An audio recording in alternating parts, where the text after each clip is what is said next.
أعوذ بالله من الشيطان الرجيم بسم الله الرحمن الرحيم الحمد لله رب العالمين الحمد لله الملك الحق المبين والعاقبة للمتقين والجنة للموحدين والنار للملحدين والصلاة والسلام والتحية والإكرام على سيد الأنبياء والمرسلين أبي القاسم محمد اللهم صل على محمد وآل محمد وآله الطيبين الطاهرين المعصومين المظلومين ولعنة الله على أعدائهم أجمعين أما بعد فقد قال الله تبارك وتعالى في محكم كتابه المجيد وفرقانه الحميد وقوله الحق وهو أصدق الصادقين بسم الله الرحمن الرحيم فاذكروني أذكركم صلوات پڑھتی ہیں اللهم صل على محمد وآل محمد. حضران محترم، مجلس بسلسلہ 20واں امام حسین و اصحاب امام حسین علیہ الصلوۃ والسلام برپا کی جا رہی ہے، اور مجلس عزا مسلسل ہم ایک بات عرض کر رہے ہیں کہ یہ مجلس عزا مسلسل پوری دنیا میں اس مجلس کے ذریعے ایک ایسا پیغام پہنچ رہا ہے کہ جس کی وجہ سے بڑے بڑے مفتیان اعظم اپنا رویہ بدلنے پر مجبور ہیں، بلکہ اب تو یہاں تک دیکھا گیا ہے کہ بہت سارے بڑے بڑے مفتیوں نے معافی نامہ پیش کر دیا ہے، معافی مانگی، تو یقیناً یہ صدقہ ہے امام حسین کے ذکر کا کہ وہ چھپے ہوئے باطل عناصر، وہ باطل پرست، یا یہ کہ ہے وہ یزیدی جن کے چہرے سے نقاب الٹ چکی ہے، اور انہوں نے یہ کوشش کی کہ یزید کو اپنا امیر مانے، لیکن ظاہر ہے پوری دنیا میں یا حسین کی صدا ہے، پوری دنیا میں حسینیوں کا پیغام پھیل چکا ہے، اب کوئی بھی ان یزیدیوں کو قبول کرنے کے لیے تیار نہیں ہے، یہاں تک کہ ان کے اپنے ماننے والے بھی اس بات پر تیار نہیں ہے، اس لیے کہ یزیدیوں کو معلوم ہو چکا ہے کہ حسینیوں نے یہ پیغام اس انداز میں پہنچا دیا ہے، اب دنیا میں ہر آنے والا بچہ یہی کہتا ہوا نظر آتا ہے حسین زندہ باد ہے اور یزید مردہ باد ہے۔ اب کوئی مفتی اگر یہ کہنے کی کوشش بھی کرے گا تو بعد میں اس کو آ کر معافی مانگنی پڑے گی۔ ابھی ہم دیکھ رہے ہیں کہ ہر مفتی آ کر معافیاں مانگ رہا ہے کہ ہم سے غلطی ہو گئی، ہم نے غلط بیان دے دیا۔ تو عزیزان محترم، یہی وجہ ہے کہ ہم ہر سال ذکر امام حسین کر کر، کربلا والوں کا ذکر کر کر یہ پیغام دیتے ہیں کہ جس کو معلوم نہیں ہے اس کو معلوم ہو جاتا ہے، اور جس کو معلوم ہے اس کے علم میں اضافہ ہوتا ہے، اس کا ایمان تازہ ہو جاتا ہے، اس کی کیفیت تبدیل ہو جاتی ہے۔ بس یہی وجہ ہے ذکر امام حسین ہر جگہ مجلسیں کرنا، ہر جگہ جلوس عزا، یہ اس لیے کہ تاکہ کوئی مفتی، کوئی ملا، کوئی سادہ مسلمانوں کو گمراہ نہ کر سکے۔ ہر مسلمان کیا بلکہ ہر انسان جانتا ہے کہ یزید مردہ باد ہے، یزید فاسق ہے، فاجر ہے۔ بس عزیزان محترم، یہ صدقہ امام حسین کے ذکر کا، عزاداری کا، لہذا انسان کو چاہیے کہ کچھ بھی ہو جائے ہر حال میں ذکر امام حسین کرنا ہے، یہ عزاداری کرنا ہے، یہ مجلس عزا برپا کرنا ہے، چاہے دنیا کی بڑی سی بڑی طاقت اپنی طاقت کا اظہار کر لے، حکومتیں جتنی بھی کوششیں کر لیں۔ یہی وجہ ہے عزیزان محترم، پاکستان میں آج ہر جگہ امام حسین کے ماننے والے حسینی نظر آ رہے ہیں، ہر جگہ حسینی اسی وجہ سے ہیں کہ یہ پیغام 1400 سال سے ہو رہا ہے کہ ہر وقت ہم یہ بتانا چاہتے ہیں عزیزان محترم امام حسین نے کیسے قربانی دی. پورا واقعہ کربلا بیان کر کے یہ بات ثابت ہو جاتی ہے کہ حق امام حسین کے ساتھ ہے, سچ امام حسین کے ساتھ ہے.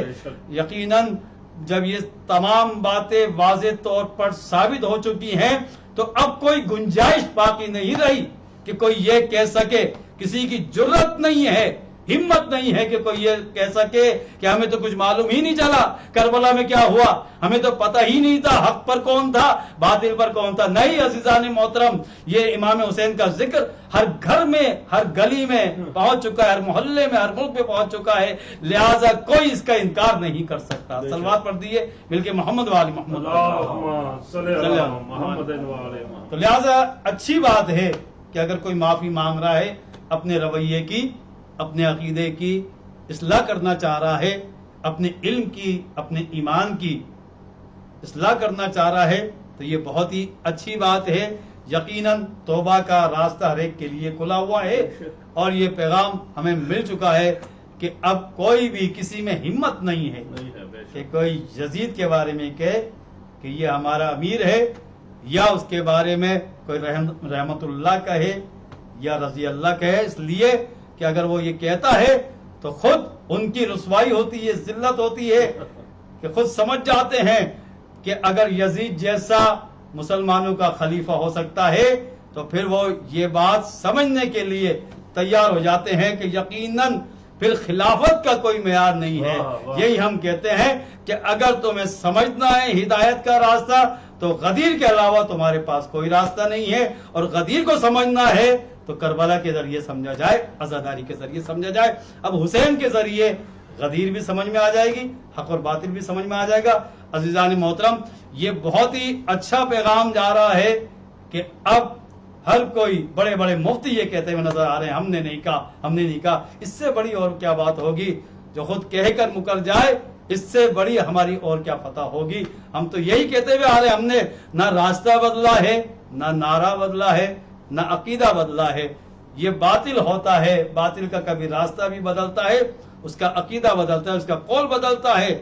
یعنی ہر وقت باطل مختلف شکلوں میں آتا ہے, حق کی شکل ایک ہی ہوتی ہے, حق کا راستہ ایک ہوتا ہے. حق کا نہ راستہ بدلتا ہے نہ عقیدہ بدلتا ہے. یہ باطل ہوتا ہے کہ کبھی عقیدہ بدلتا ہے اور کبھی اپنا راستہ بدلتا ہے, چاہے وہ مفتی اعظم ہو, زمانے کا بڑا مفتی ہو, لیکن اگر اسے امام حسین کی معرفت نہیں ہے تو ہمارا وہ چھوٹا سا بچہ جو عزاداری میں آ کر حسینیت زندہ باد کہتا ہے, حسین زندہ باد کہتا ہے, وہ بچہ بڑے بڑے مفتیوں سے بہتر ہے, بڑے بڑے مفتیوں سے زیادہ اس کی معرفت بھی ہے, اور اس کے بعد اس کے پاس ظاہر حسین ہے تو حسین عین دین ہے, حسین دین اور حق ہے. عزیزان محترم, سب سے آسان راستہ, سب سے آسان وسیلہ دین سمجھنے کے لیے امام حسین کا راستہ ہے.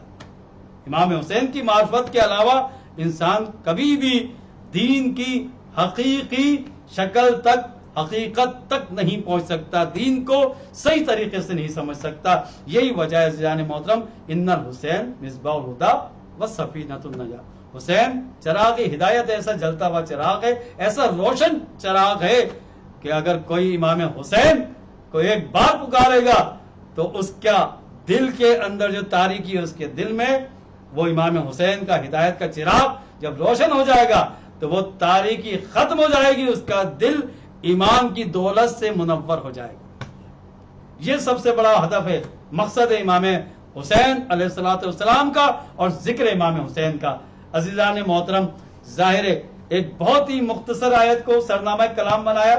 ظاہر یہ ایام امام سجاد حضرت امام زین العابدین علیہ الصلوۃ والسلام, صلوات پڑھ دیجیے مل کر محمد والے محمد. اللہم صلی علی محمد والے محمد. امام کا یہ پیغام ہے مجلس اعزا ذکر امام حسین, اور امام نے ہی اپنی دعاؤں میں, اپنی مناجات میں یہ آیت پڑھی ہے, فاذکرونی اذکرکم. اصل میں امام سجاد علیہ السلام کی بہت ساری دعائیں ہیں. صحیفہ سجادیہ اور 15 مناجات ہیں امام علیہ السلام کی جو مفاتیح الجنان میں ہیں. یہ 15 مناجات اس میں آپ دیکھیں گے تو اس میں بھی عجیب و غریب انداز میں امام نے دعا کر کے ہم سب کو پیغام دے دیا کہ اللہ کی معرفت کیسی ہونی چاہیے. اور دعائے ابو حمزہ صومالی ایک عظیم دعا ہے، دعائے عرفہ، امام کا حفظ. تو امام نے مختلف دعاؤں کے ذریعے دین کی معرفت کرائی ہے. اس میں توحید ہے، اصول دین ہے، فروع دین کا ذکر ہے، ہدایت کی تمام باتیں موجود ہیں، یہاں تک کہ سائنسی انکشافات بھی ہیں. اس میں ایسی معلومات بھی ہیں کہ سائنس ابھی تک وہاں تک نہیں پہنچ سکی. تو یہ امام زین العابدین علیہ السلام کی دعاؤں کے ذریعے ہمیں ایسی معرفت ملتی ہے، خصوصاً اللہ کی ایسی معرفت حاصل ہو جاتی ہے عزیزان محترم کہ کسی اور کتاب میں ہمیں حاصل نہیں ہوتی. اور یہ ہمیں شرف حاصل ہے مکتب اہل بیت کے ماننے والے، امام حسین کے ماننے والے حسینیوں کو یہ شرف حاصل ہے، شیعان حیدر کرار کو، کہ ان کے پاس دعائیں بھی ہیں، نہج البلاغہ بھی ہے، صحیفہ کاملہ بھی ہے. یعنی وہ یہ نہیں کہتے کہ ہمارے لیے قرآن کافی ہے، قرآن بھی پڑھیں گے، اگر قرآن سمجھ میں نہیں آئے گا تو اس در سے پوچھیں گے کہ جس در کے بارے میں اللہ کے رسول نے فرمایا کہ اگر قرآن سمجھ میں نہ آئے، میں تمہارے درمیان دو گرا قدر چیزیں، قرآن اور اہل بیت، اگر قرآن سمجھ میں نہ آئے تو در اہل بیت سے وابستہ ہو جاؤ، قرآن بھی سمجھ میں آ جائے گا اور اللہ کے رسول کی سنت بھی سمجھ میں آ جائے گی. صلوات پڑھ دیجیے مل کر محمد و آل محمد پر. اللہم صلی صلی علی اللہ محمد و آل محمد. فَاذْكُرُونِی اذْکُرْکَ کا مطلب بڑا آسان، بڑی مشہور آیت، بلکہ اس کا بھی ایک چھوٹا سا جملہ ہے. فَاذْكُرُونِی، اللہ فرماتا ہے اللہ تعالیٰ، فَاذْكُرُونِی، تم مجھے یاد کرو، اذکرکم، میں تمہیں یاد کروں گا. عزیزان محترم، امام اپنی دعا میں فرماتے ہیں اے پروردگار عالم، ہم نے تجھے یاد کر لیا، اب تو نے ہم سے وعدہ کیا ہے جو مجھے یاد کرے گا میں اسے یاد کروں گا. تو یاد کرنے کا مطلب کیا ہے عزیزان محترم؟ اس بات کی طرف توجہ دلانا ہے. یاد کرنے کا مطلب یہ ہے ہر عمل میں اللہ کو یاد رکھنا چاہیے تاکہ انسان کے عمل کی اصلاح ہو جائے، انسان کے کردار کی اصلاح ہو جائے. ہر عمل میں اللہ یاد آنا چاہیے کہ یہ عمل آیا جو میں انجام دے رہا ہوں اللہ اسے پسند کرتا ہے یا نہیں پسند کرتا. یہ عمل واجب ہے، حرام ہے، اگر حرام ہے تو بچنا ہے، واجب ہے تو انجام دینا ہے، اچھے عمل کو انجام دینا ہے، برے عمل سے بچنا ہے. ہر وقت اللہ کو یاد کرنا ہے. جب اللہ کو ہر وقت یاد کرے گا انسان تو اللہ تعالیٰ فرماتا ہے اذکرکم، میں بھی تمہیں یاد کروں گا. اب کوئی تمہاری دعا ایسی نہیں ہوگی جو مستجاب نہ ہو، کوئی پریشانی ایسی نہ ہو، نہیں ہوگی جسے اللہ ختم نہ کر دے. انسان دنیا اور آخرت میں ہر بلا سے، ہر پریشانی سے، مصیبت سے محفوظ رہے گا. عزیزان محترم، امام یہی فرماتے ہیں اس دعا میں. دعائے مناجات 15 یہ دعائیں ہیں، امام کی مناجات ہیں، یہ مفاتیح الجنان میں بھی ہے. اور اس کے علاوہ عزیزان محترم پوری کتاب ہے صحیفہ سجادیہ میں دعائے ابو حمزہ صومالی. یہ دعاؤں کے ذریعے امام نے ایسا پیغام پہنچا دیا ہے کہ دنیا کی کوئی طاقت بھی اگر یہ چاہے کہ ہمیں اپنے امام سے دور کر دے تو کبھی بھی کوئی ہمیں اپنے امام سے دور نہیں کر سکتا، اس لیے کہ ہمارے پاس امام کا ہر پیغام پہنچ چکا ہے. اب کوئی طاقت ایسی نہیں ہے کہ جو امام کے چاہنے والوں کو امام سے دور کر دے. امام نے دعاؤں کے ذریعے اس زمانے میں بھی واقع کربلا کو پہنچایا. کس طرح پہنچایا عزیزان محترم؟ بس یہ امام نے ہمیں ایک تعلیم دے دی کہ دعا کیسے کرنا چاہیے. امام فرماتے ہیں ایک اور دعا ہے مفاتیح الجنان میں، اس کا نام ہے دعائے مقاتل ابن سلیمان. یہ چھوٹی سی دعا ہے، کہا گیا ہے اس میں کہ اگر 100 مرتبہ پڑھ لے تو اس کی ہر دعا قبول ہو جاتی ہے. دعا توسل کی بات آپ جب دیکھیں گے دعا مستجاب ہونے کے لیے تو یہ امام سجاد علیہ السلام کی دعا ہے. صلوات پڑھ دیجئے مل کر اللہم صلی علی محمد و آل محمد. تو اس دعا میں امام فرماتے ہیں الہی کیف ادعوکا وانا، اے پروردگار عالم میں تیری بارگاہ میں کیسے دعا کروں اور کس زبان سے دعا کروں، کن ہاتھوں کو تیرے سامنے پھیلاؤں. امام ہمیں اس طرح تعلیم دے رہے ہیں کہ میری زبان اس سے بھی گناہ ہو چکے ہیں، میرے جسم کے ہر اعضاء سے گناہ ہو چکا ہے، تو ہم کیسے تیرے بارگاہ میں دعا کریں. انا کہ میں تو میں ہی ہوں، میں جانتا ہوں کہ میں کتنا گناہ گار ہوں. اور فرمایا امام نے الہی کیفا اقطع رجائی، کس طرح میں اپنی امیدوں کو ختم کر دوں، من کا وانتا